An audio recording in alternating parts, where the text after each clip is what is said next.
Welcome to this month's All Ears episode of Undertold, where we tell you the jaw-dropping details of Black history they may not have known, and in a way that is appropriate for all ears, big and small. I'm Naz, and I'm starving to talk about today's episode. I'm joined by Crystal Marie, aka CM. Hey, nice work kicking us off today. Before we get into the episode, let's do what we always do. What is a fun fact that you think more people should know? It can be about anything. In order to become an astronaut for NASA, you have to become a U.S. citizen, Okay, earn a master's degree in the field like engineering, science, or mathematics, got it. complete 2 years of related professional experience or at least 1,000 hours pilot and command time on a jet aircraft. Okay, what else? Pass the NASA astronaut physical. Anything else? Have skills in leadership, teamwork, and communications. Wow. Oh my goodness, that's a lot. Yes. I wonder how many people apply to be a NASA astronaut. Over 28,000 people applied in 2016. Wow, that's before you were even born. I love it. Thank you for that fun fact. Today, we are going to talk about something that makes my stomach growl, but in an exciting way. We're going to talk about Black American food. What is your favorite food, by the way? Barbecue chicken pizza. Ooh, yeah, that's good. As you may or may not know, different cultures often eat different foods, and they have different stories about why they eat those foods. So let's do a quick quiz. I'm going to say a food, and I want you to guess what country that food came from. We'll start easy. Pizza. Italy. Okay, ding ding. Pho. We know you love pho. You always try to pretend you're sick so we can get you some pho. Where did pho come from? I don't pretend. Oh, you're really sick all the time? Yes. Okay. Where's pho from? Vietnam. Ooh, nice. Okay, jollof. West Africa. Yeah, we don't want to say a specific country because we'll get Nigerians and Ghanaians fighting. How about sushi? Japan. Okay. And this one is special to you. Let's go. Okay, Dorowat. Ethiopia.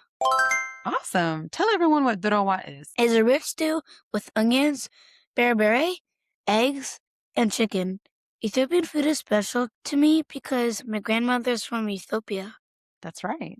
Ethiopian food often includes injera. That's like this sourdough, kind of like a flatbread, and it's made out of teff flour. Cool. Yeah, that's cool. Okay. So all those foods we just talked about, they are amazing.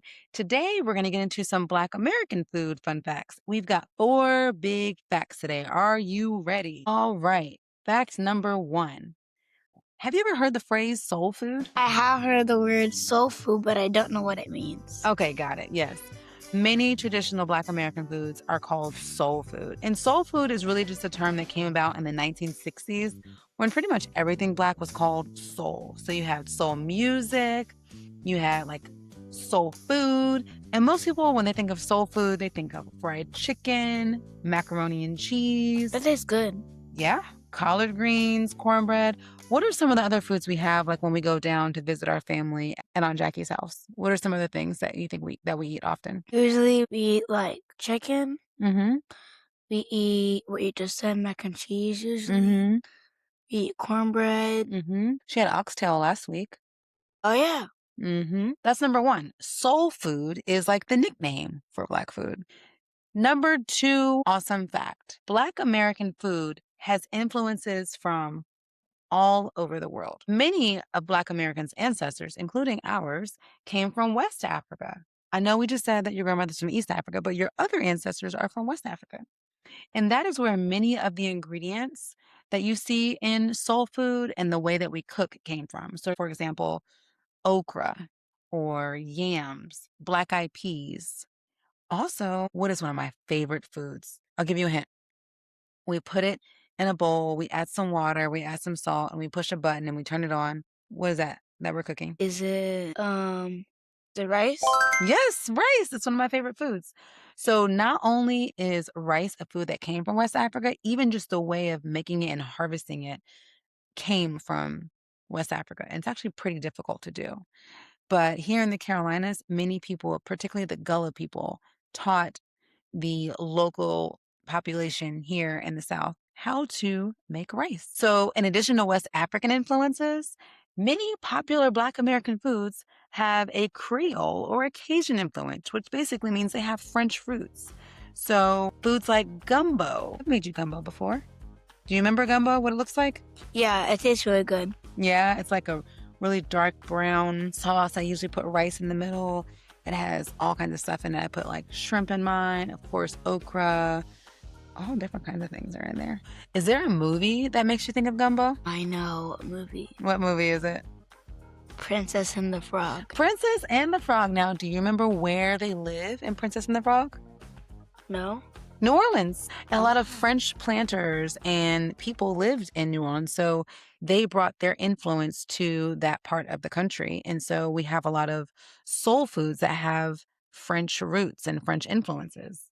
In fact, there's a trinity that many French use to cook everything. It's onions, carrots, and celery. They chop them all up and they use that to flavor foods. But often in Louisiana, they do something called a holy trinity. That is onions, celery, and green bell pepper. We're actually growing some of that in the back. Have you seen it? Yes. Now, what have you noticed about some of our green bell peppers? They're turning what color? Red. Red. Yeah, if you keep the bell peppers on long enough, I didn't know this, but if you leave them on there, they turn into red bell peppers. Pretty cool. Another group that influenced Black American foods are the Native American people. There's another word for Native American. You taught me this. Do you remember what it is? Indigenous. Indigenous people. They harvested corn, and we took corn. And can you think of a famous corn-based dish that we often eat in our family that you and your brothers love? Corn on the cob?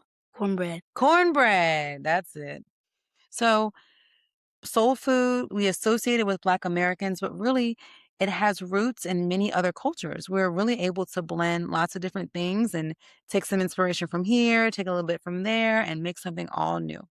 Our third big fact: Black Americans' food influences other cultures. So just like we draw inspiration from other people's cultures, we inspire other cultures and other countries in the foods that they eat. Wow. Yeah, so during the Korean War, for example, there were Black American soldiers that were stationed in Korea and they were missing their food from home and they taught the Korean soldiers how to make fried chicken. So today, if you go to many Korean restaurants or just food trucks or different places, or even actually in Korea, they have Korean fried chicken. Its roots are very much inspired by Black American culture. Sometimes what they do to make it extra crispy is they fry it twice. I've actually done that at home. It's pretty good. I'm curious if it's North Korea or South Korea. Well, we're really talking about South Korea. Okay, I don't think we have too much interaction with North Korea. we're on the good side. North Korea is crazy. The people that are there, it's not their fault. It's their leader. Okay. So another thing, if you go to large European cities, they often have soul food restaurants there. You can go to Paris, you can go to London, Amsterdam. These cities have soul food there. We have brought our food across the sea to other places. So maybe when we go to Italy in a few months, we can find a soul food restaurant. Cool. Okay, so far we've done 3 facts. Number 1, Black food is often called soul food, kind of like Soul Train. You don't know about Soul Train. Hey kids, if you are listening to this with your parents, ask them to play you a clip of Soul Train. You might see some real cool dancing there. Number 2, Black American food has influences from all over the world. West Africa, from France, Native Americans. Our third fun fact that we just learned is not only do we get influences from all over the world, we give and influence other cultures, such as Korea, and you can find our foods in large European cities.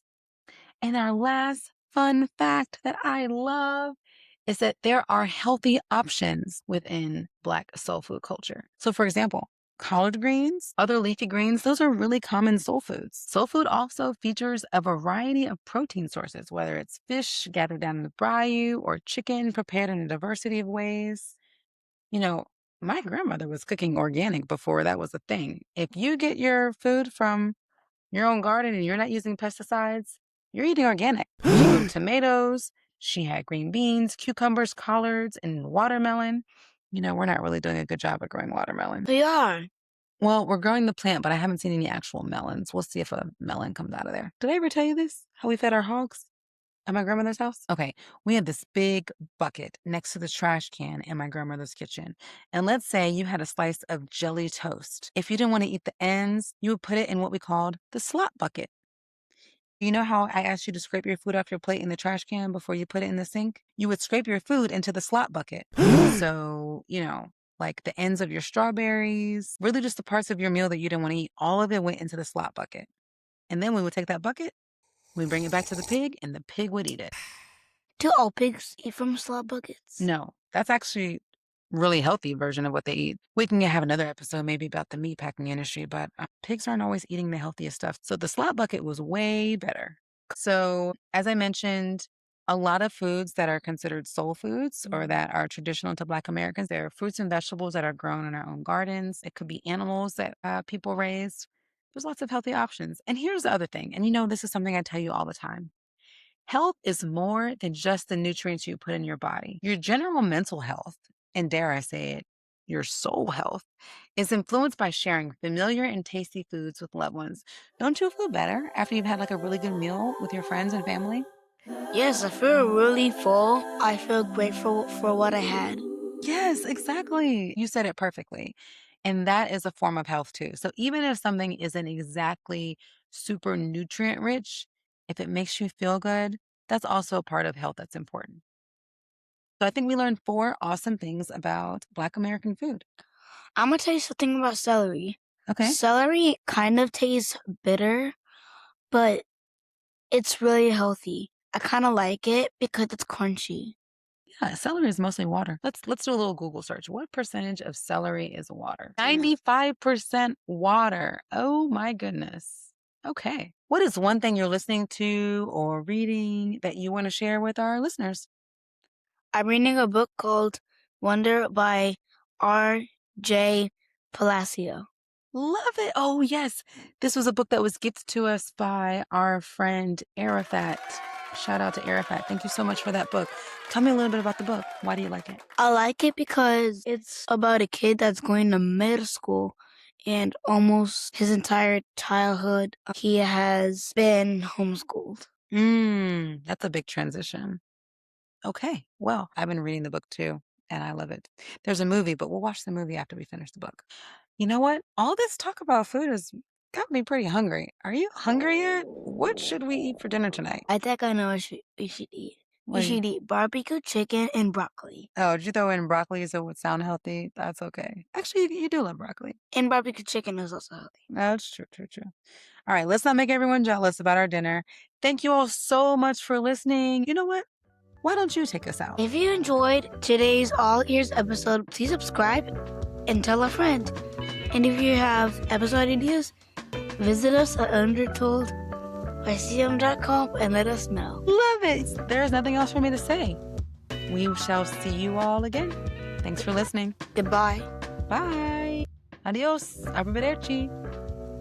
I know what that means.